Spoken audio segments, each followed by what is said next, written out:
What theories, concepts, or ideas completely blow your mind? That the entire system of mathematics that we have today evolved out of our ability to recognize oneness, two-ness, and so on. The idea that this wholly man-made, completely abstract construction called math holds secrets we haven't even figured out yet is pretty astounding. This gets heavily into the philosophy of mathematics. If you're a Platonist, like I am, you don't subscribe to the notion that math is invented. The various branches of mathematics are collections of the logical consequence of different axioms, or things we just accept as true without proof. One could, and many do, argue that since we come up with these axioms, we invent mathematics, but the unreasonable effectiveness of mathematics in the natural sciences, as Eugene Wigner described it, leads me to believe that the axioms we have come up with are truly, in some way, the self-evident truths of the universe. I'm a mathematician, not a philosopher or logician, so I can't explain what I mean by that as well as I'd like. Story 2. Here's the mind-bending truth about time. You are experiencing everything 80 microseconds in the past. That's how long it takes for your brain to process what you're seeing, hearing, and feeling. A scientific experiment had volunteers pressing buttons to trigger a light flash, but the light flash was delayed by 80 microseconds. What they found was that over time, our brains adapted to this delay, and we began to perceive the two events as happening at the same time. But here's where things get weird. Removed, participants saw the flash before they even pressed the button, flipped cause and effect. It's like watching a movie in the real time and then rewinding it to see what happened before your eyes. This is also why when you look in a mirror, you see a version of yourself that already happened. Due to the light travel time from your brain to your eyes, you're always seeing the past. So our perception of now is actually a carefully constructed illusion by our brains. Story 3. For me, it is realizing just how many other people there are in the world. Here's what I mean. I think most of us secretly feel like we're special or essential. Maybe you believe you have to watch your favorite sports team's games in your lucky socks or they'll lose. Maybe you throw yourself into politics because you're convinced that if you don't, the candidate you dislike will definitely win, or you stress over your outfit each morning, thinking everyone will notice or judge you if you pick wrong. Even wearing the same shirt twice in a week feels risky, but in reality, we're all tiny specks in the body of humanity, and our influence on big things like elections, pop culture, or sports is about as significant as a single cell's effect on whether your heart beats or your lungs draw air. If any one of us disappeared, the world would go on largely unchanged. Even people around you barely register you. Think about it. Do you remember what your boss, teacher, or friend wore yesterday? Or even what the last person you spoke to was wearing? Can you recall the details of your last conversation today? When I reflect on all the excitement, drama, pain, joy, boredom, and fascination I felt, it seems like a lot. Surely it all mattered, right? But then I remember, I'm just one of over 7 billion people. The sheer amount of happiness, suffering, joy, sadness, and everything else unfolding across the world every single day is staggering. The truth is, the world doesn't need me. I'm not some unique snowflake. Whatever I do or don't do will almost certainly have no noticeable effect on the larger world, and strangely, that's both terrifying and freeing. Story 4. Pretty much everything blows my mind. Think about it. Tiny fluctuations in gas density billions of years ago set off a chain reaction. A random supernova created a shock wave that pushed a distant dust cloud to collapse, which in turn gave birth to a star and dozens of protoplanets. The biggest of them tossed the smaller ones around until eventually two collided, and from that collision, some of the leftover material formed a stabilizing satellite orbiting the planet, our moon. Over time, the planets cooled, and heavy metals like nickel and iron sank to their cores. Their movement created powerful magnetic fields that shielded them from deadly radiation. Water vapor condensed into oceans, and eventually life emerged. Some tiny organisms ended up inside larger ones, thriving there by providing energy, and became the first mitochondria.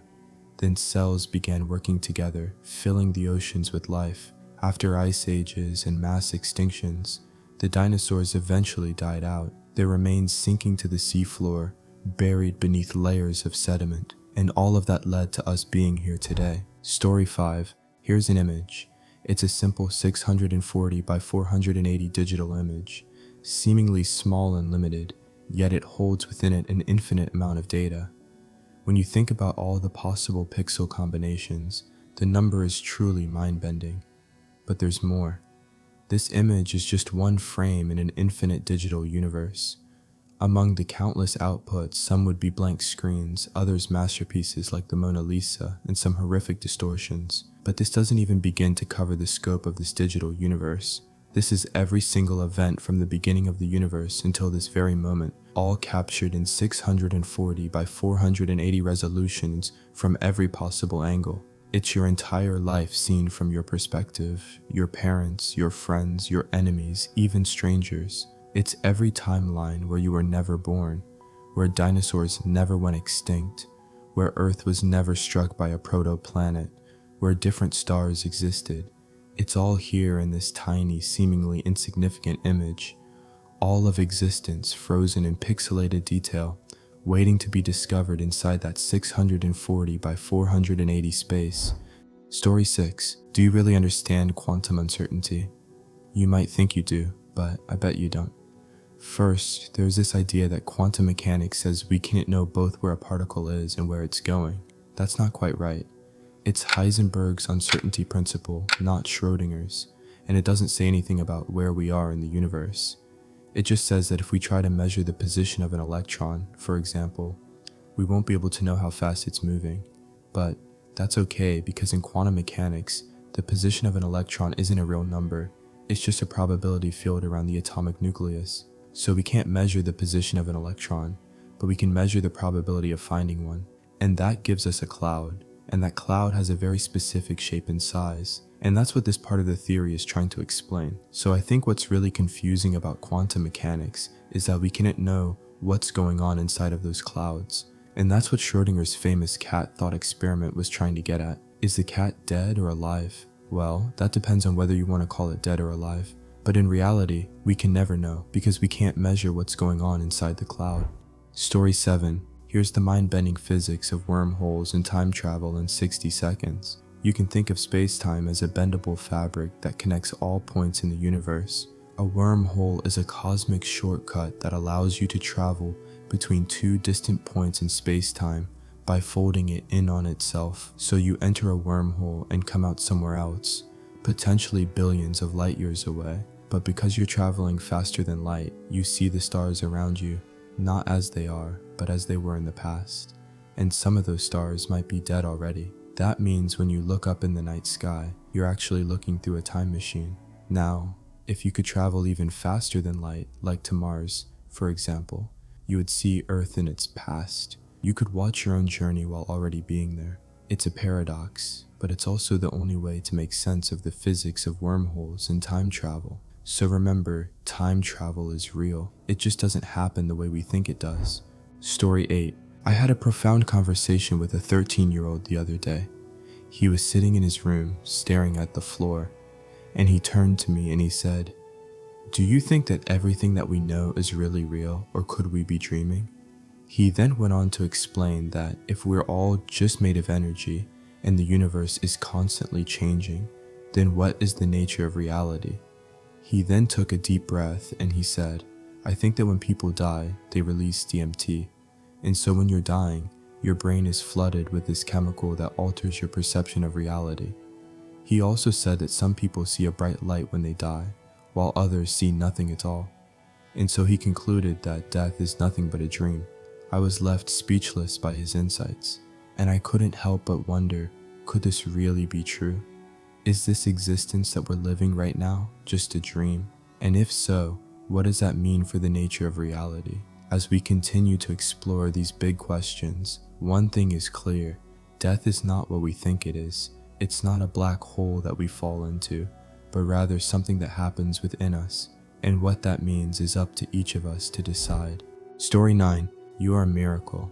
Your consciousness is a vast and complex system that allows you to think thoughts, communicate with others, and experience the world around you. You can remember entire universes of knowledge and feeling just by closing your eyes and thinking about it. That's pretty cool. But have you ever stopped to think about how weird it is? Like, what even is a thought? It's just a firing pattern in your brain. How do you get from brain fire to the ability to communicate that idea to someone else? Well, through language and culture, we package up our thoughts and experiences and slap a label on them so we can share them with others. We all agree on what that label means. That's what makes it possible for us to have a shared reality. But it gets weirder. When you send a message to someone across the digital world, your idea travels through a series of ones and zeros until it reaches another mind. Isn't that just wild? We're all just a bunch of meat sacks sitting in front of screens, sending digital signals to each other across the void of space. It's a modern miracle, so yeah, we're all just apes with iPhones, but that doesn't make any of this any less amazing. We should all take a moment to appreciate the miracle of human consciousness. Story 10. Imagine if the chain of events that created the universe never happened. If there was literally nothing.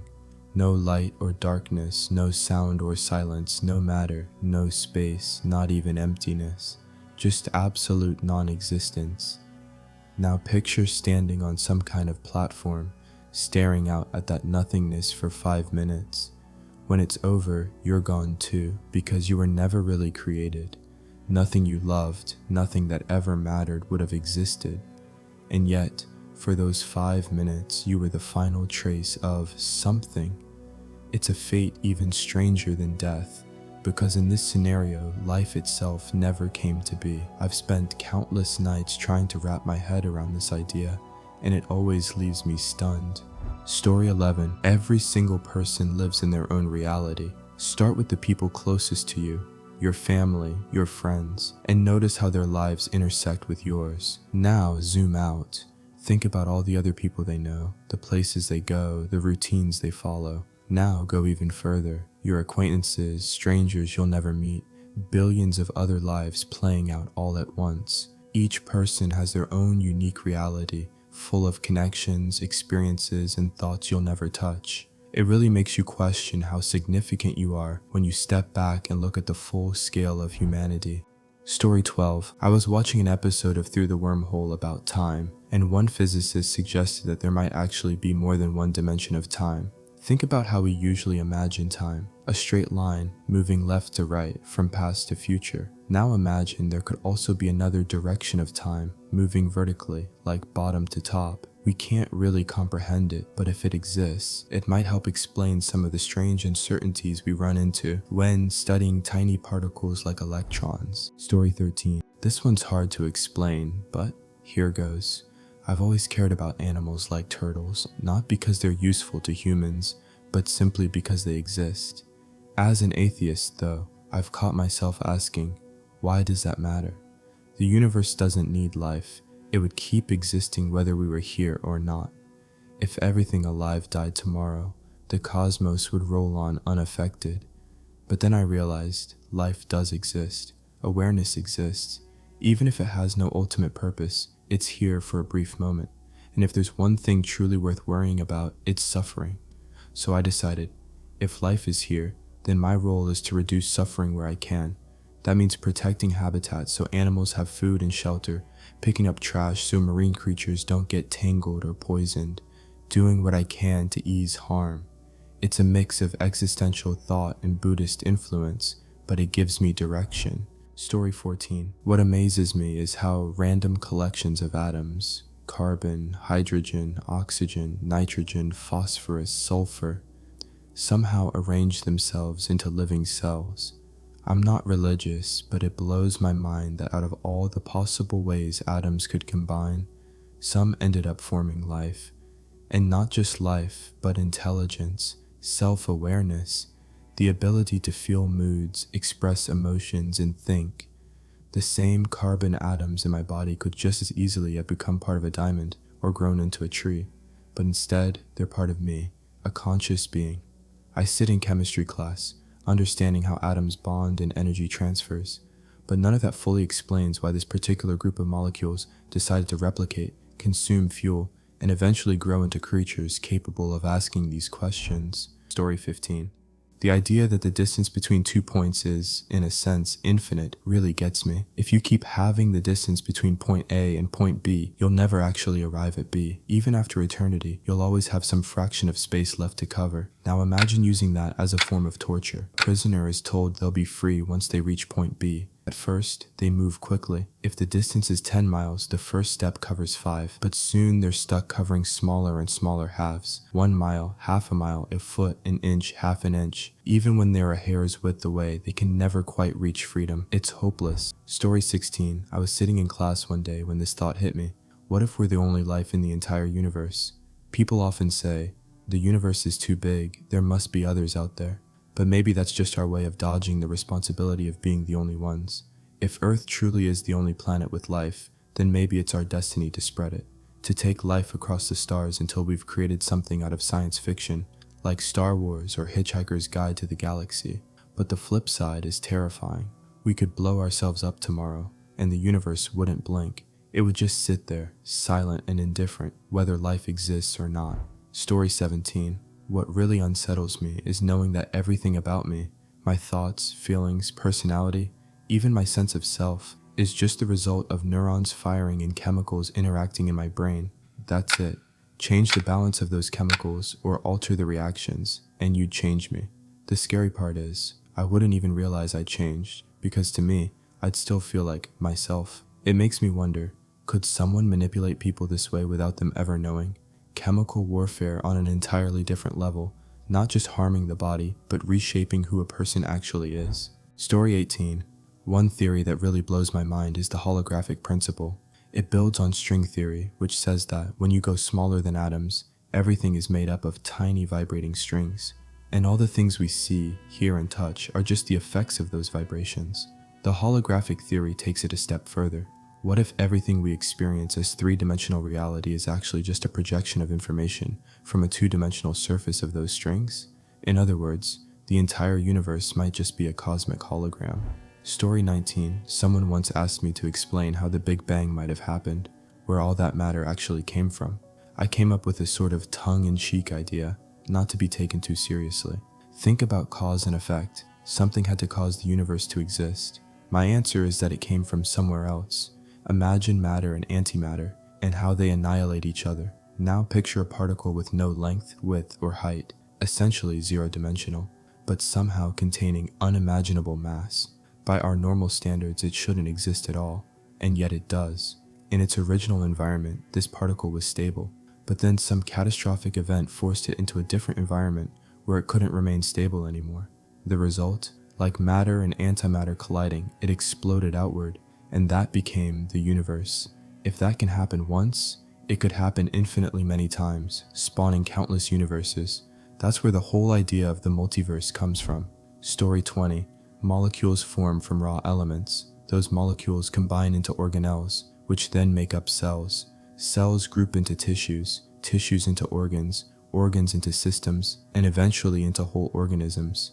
Those organisms form societies which build economies, cultures, and technologies. But here's the weird part. Just as humans don't fully understand the economy they create, cells don't really understand the systems they're part of either. And in the same way, raw elements don't understand the compounds they form. At every level, there's a kind of consciousness looking downward. We humans are aware of our organs. Our organs respond to cells. Cells respond to molecules, and so on. It makes me wonder, maybe the systems we create, like the economy or technology, also have a kind of awareness we just can't perceive. Story 21. That touch actually refers to repulsive forces between atoms. For the atoms in my shoe to actually come into contact with the atoms in the floor, they would have to undergo nuclear fusion, and even then, it's debatable whether the constituent particles are in contact, since the only forces that exist are gravity, EM, strong and weak nuclear. Any feeling you may have is a manifestation of one or more of these. Of course, it means you're not wearing your clothes, they're hovering around you. Just one of many, like, how can we be solid when the vast majority of space in an atom is empty? Usual end or size of the universe stuff. The nature of the universe actually scares me a little. It's like, if I'm ever somewhere slightly uncomfortable, I can always think, well, England's my home, I know where my house is, so where I am at the moment, I understand my life at home, but just think on bigger and bigger scales. And eventually it's almost disturbing. Don't know if anyone else feels the same or even understands what I mean. Story 22. This concept. Let's say that all the events that ever took place ever to create the universe were to be translated into a code of numbers, an infinite code of numbers forever. The code that created the earth and all of the people on it is a huge code of numbers, higher than we could ever count. It's a very specific code of events. If the universal code is infinite, then the code of events that created our earth and its history has to have occurred at least once. Maybe there is another earth out there with the same exact events, only it's so far away we'll never meet each other. The other you is also reading this. Story 23. Human beings are built from atoms, which form molecules, which constantly react and interact in countless chemical and physical ways inside our bodies. In that sense, each of us is basically one massive ongoing chemical reaction. But here's the incredible part. Despite that, you're still you. You don't just experience physical processes. You think, feel, and reflect. Pleasure, pain, pride, sadness. They're not just chemical outcomes, they're part of your lived consciousness. Once upon a time, you were just a single cell, a biological machine with no awareness. But as you grew and multiplied, those inanimate cells combined into something with self-awareness. You became a conscious being. At your core, though, you're still just chemical reactions. In theory, if someone had enough knowledge, they could track the processes of your cells and even predict your actions. Given enough data, maybe every single thing you do could be mapped out in advance. Story 24. Here's a puzzle I can't shake. We all describe colors as being lighter or darker. That makes sense, but since we also say entire rooms are light or dark, it suggests we all perceive brightness and contrast the same way, which would also imply we all see black and white the same. Now, consider the primary colors: blue, yellow, and red. What I see as green is a mix of blue and yellow. So for you, your green must also come from your version of blue and yellow.